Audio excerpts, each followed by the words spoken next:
যদি ছোট একটা পাখি হইতাম, যদি জানা ওয়ালা পাখি হইতাম,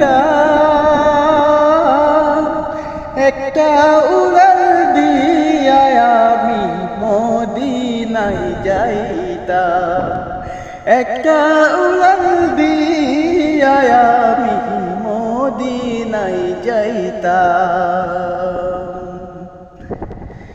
এদিকে সেদিকে ঘুরে বেড়াইতাম, মেলিয়া জানা যেটাই পড়েছিল নবী কদমে কানায়। এদিকে সেদিকে ঘুরে বেড়াইতাম, মেলিয়া জানা